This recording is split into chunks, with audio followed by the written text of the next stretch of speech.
ప్రపంచంలో 3 విషయాలు కష్టమమ్మా. 3 విషయాలే ఈజీ, 3 విషయాలే కష్టం. డబ్బు సంపాదించడం చాలా ఈజీ, మోరల్స్ ఎథిక్స్ వదిలేస్తే. ఒక అమ్మాయిని పటాయించడం చాలా ఈజీ, సెలబ్రిటీ అవ్వడం చాలా ఈజీ. డబ్బు సంపాదించడం ఎట్లా అంటే మోరల్స్ ఎథిక్స్ వదిలేస్తే సంపాదిస్తాం.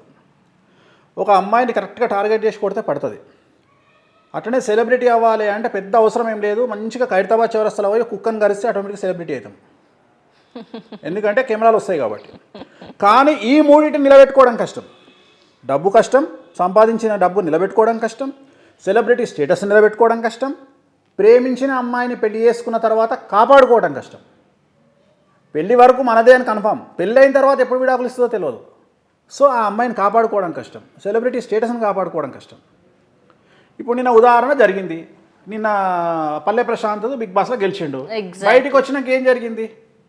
నీకు చెప్పినప్పుడు డీసీపీ జోయల్ డేవిస్ చాలా పద్ధతి గల మనిషి, సిద్దిపేట చేసి వచ్చిండు. అతను చాలా మంచి వ్యక్తి, కేరళ ఐపీఎస్ ఆఫీసరు. బ్రతిమిలాడిండు. ఆయన ఇంతవరకు ఆ దిగజారి బ్రతిమిలాడిన స్థాయి నేను ఎప్పుడు చూడలే. ఒక గుడ్ అడ్మినిస్ట్రేషన్ ఆయనను చూస్తేనే ఏకాచమే అంటే పడుతుంది అందరికీ. అట్లాంటిది ఆయన వచ్చి దండం పెట్టిండు పల్లవి ప్రశాంత్కు. దండం పెట్టి, బాబు నాయన నువ్వు ఒక్కరిని అద్దాలు దించుకొని వెళ్ళిపోతే అందరు వెళ్ళిపోతారు అని చెప్పితే అతను ఈయనకుండా మళ్ళీ అక్కడికే వచ్చాడు. దానివల్ల ఎంత డిస్టర్బెన్స్ జరిగింది. అతనికి వచ్చినటువంటి క్రెడిట్ అదే కంటిన్యూ అయ్యి ఉంటే ఇవాళ బిగ్ బాస్ విన్నర్గా అతని స్థాయి వేరు. కానీ ఒక్కసారి ఏమైంది, యూటర్న్ తీసుకొని మళ్ళీ జీరోకి వచ్చింది. అంటే నేను ఎందుకు చెప్తున్నా, సెలబ్రిటీ స్టేటస్ని కాపాడుకోవడం కష్టం అని చెప్తున్నా. అట్లనే ప్రేమించి పెళ్లి చేసుకున్న అమ్మాయిని కాపాడుకోవడం అంటే పెండ్లాన్ని కాపాడుకోవడం కష్టం అని చెప్తున్నా. అట్లనే డబ్బును కాపాడుకోవడం కష్టం అని చెప్తున్నా.